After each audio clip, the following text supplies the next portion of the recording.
وَلَقَدْ يَسَّرْنَا الْقُرْآنَ لِلذِّكْرِ فَهَلْ مِن مُدَّكِرٍ. Assalamu alaikum. Welcome to the new episode of the Madinah Arabic Short Tutorial Series. We are in Book 1. This will be Part 5 of Lesson 10. As you may have noticed by now, the main new concept that we have been talking about in Lesson 10 is ضمير متصل, or attached pronoun. Let's talk about a few things to keep in mind about ضمير متصل. If ضمير comes attached to حرف li, as in له, we call their combination jar wa majroor, because the ضمير متصل is considered as an ism type word. In له, for example, the ضمير hu can be replacing any مذكر مجرور ism, as in للتاجر, where li is حرف جر and التاجر is اسم مجرور, so it is a jar wa majroor combination. Similarly, in له, li is حرف jar and the ضمير متصل hu is اسم مجرور. So له is also a jar majroor combination. If ضمير متصل comes attached to ظرف such as عندك or معها, we refer to such combinations as ظرف and مضاف إليه. In معها, for example, the ضمير ها can replace any مجرور مؤنث اسم as in مع المدرسة, where مع is ظرف and the اسم مجرور المدرسة is the مضاف إليه. Similarly, in معها, we say مع is ظرف and the ضمير ها is مضاف إليه مجرور. Or in عندك, عند is ظرف and ضمير ك is مضاف إليه مجرور. And we saw many examples of ضمير متصل coming with اسم مرفوع as in أخته, his sister. Here, ضمير هو could be coming in place of an ism like حامد, as in أخت حامد. And we know أخت حامد is an إضافة combination where the ism أخت is مضاف and the ism مجرور حامد is مضاف إليه. Just like that, we also call أخته to be an إضافة combination where the ism أخت is مضاف and the ضمير هو is مضاف إليه coming as مجرور ism. Let's now see what happens when we replace the ism أختٌ, a sister, with أبٌ, a father, in these two إضافة combinations.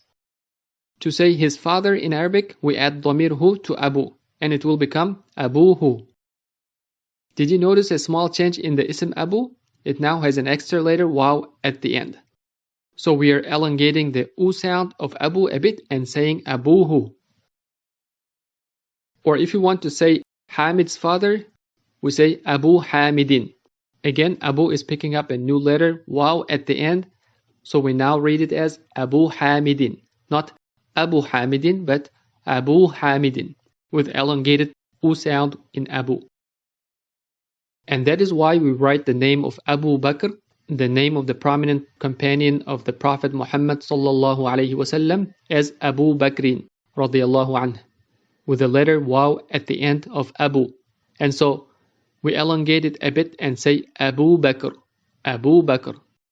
So the rule that we are learning here is that when the ism Abu comes as mudaf, it gains an extra letter waw at the end. There are about 5 ism type words in Arabic that undergo such change. In this lesson, we will learn just the 2 of them.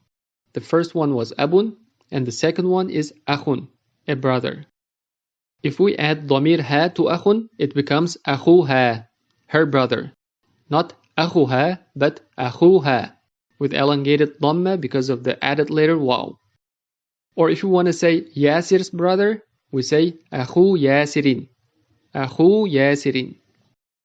This is a good time to practice our ضمير متصل skills. Let's see these 2 special ism coming with all forms of attached pronouns in the usual order from third person, second, and first, and from مذكر to مؤنث جنس. Let's read them together. أبوه, أبوهما, أبوهم. أبوها, أبوهما, أبوهن. أبوك, أبوكما, أبوكم. أبوك, أبوكما, أبوكن. أبي, Abuna. Notice waw is added to pretty much all the forms except with the ضمير ya for the first person singular. We do not add waw to this form. Abi stays as abi. Let's repeat them once again.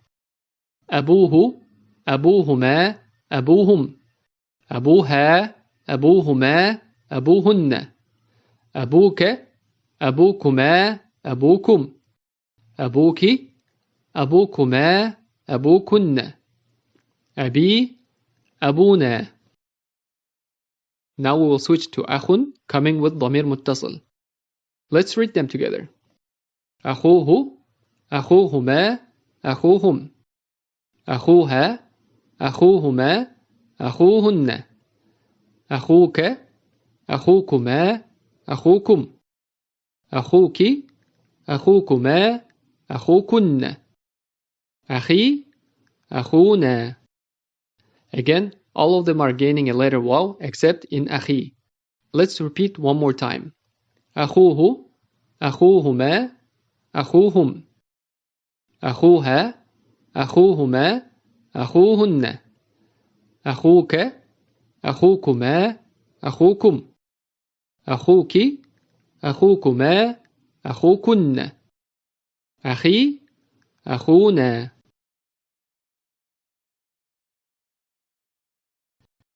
Let's now pick up from where we left off in lesson 10.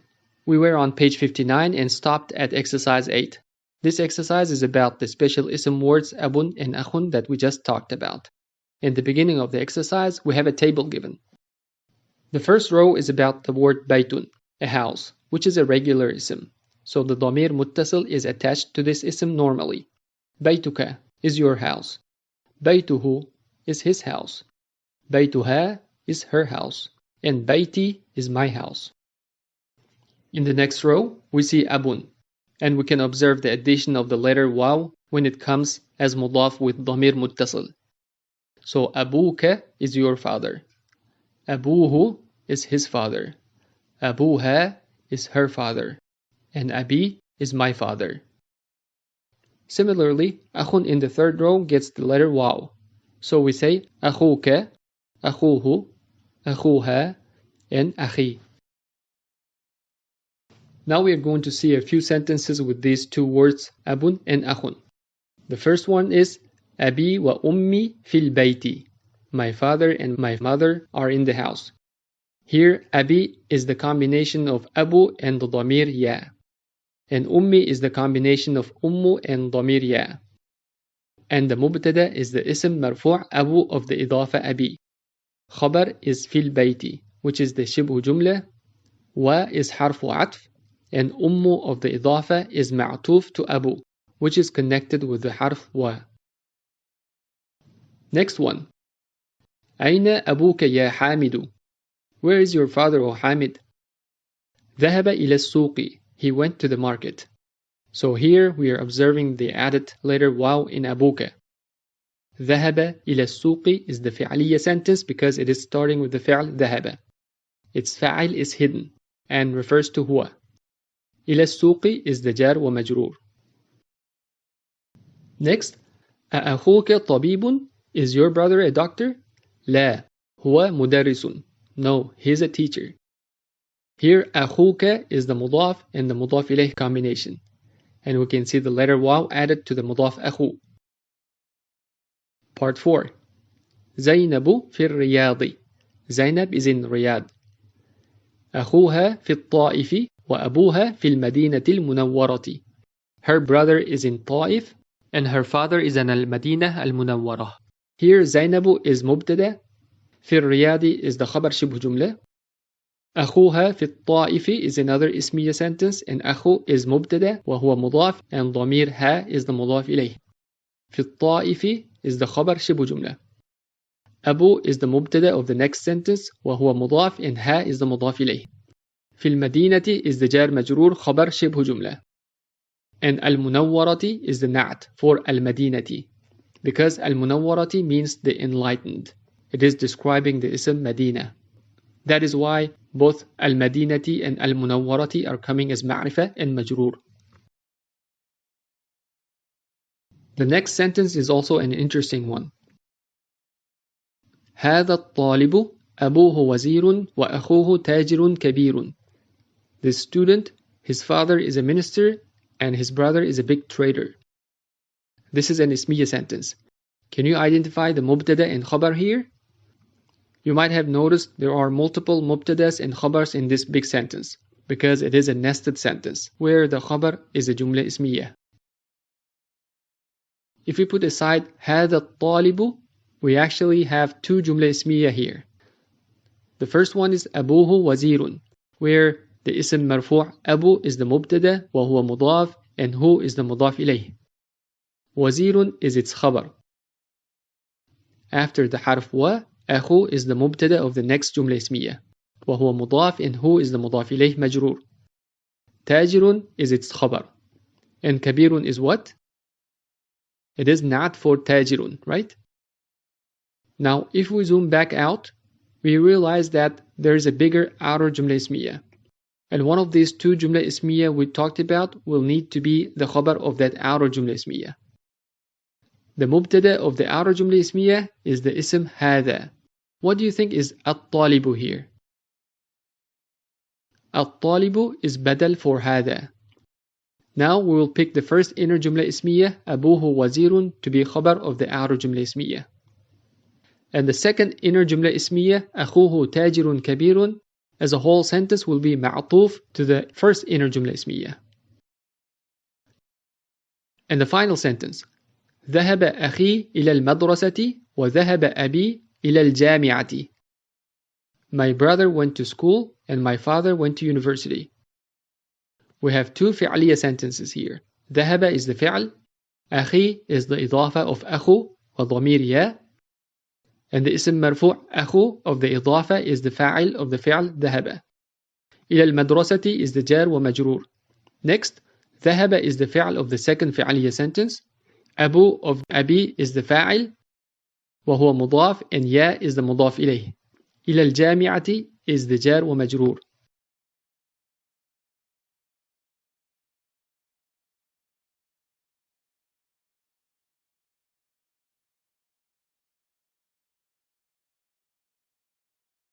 The last exercise on page 60 is a short one. We are given a bunch of boys' names here.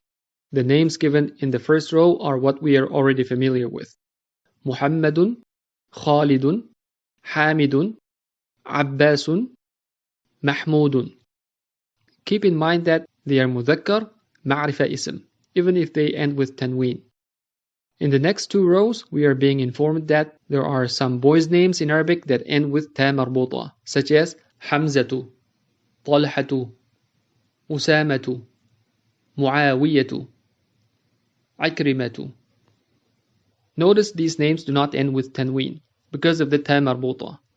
Even if these ism type words end with TA MARBUTOH, they are still considered mudhakkar because they are boys' names. They are also ma'rifa or definite because they are the proper names. And all proper names are considered ma'rifa in Arabic. In the second part of this exercise, we are given a few names mixed together without any vowel signs, and we need to read them correctly, paying a special attention to the end of the words. The first one is Khalidun, which is a regular boy's name. The second one is Hamzatu. It should not have tanween because it ends with TA MARBUTOH. Next one is Ammarun, a regular name ending with tanween. Anasun. Anas should also end with tanween. It's a regular mudhakkar name. But Muawiyatu ends with dhamma only because it has a TA MARBUTOH. Next is Hamidun, so it ends with tanween as we know. But Usamatu ends with dhamma only. The next name, Ikrimatu, also ends with TA MARBUTOH, so it should have no tanween. Abbasun and Muhammadun are regular names that we've been using in our sentences quite a lot by now. And the last ism is Talhatu, which ends with TA MARBUTOH, so there is no tanween at the end. Okay, I think we've learned enough of the rules for lesson 10. Inshallah, in the next episode, we'll start going through the main text and see more usages of what we've learned so far. Wassalamu alaikum.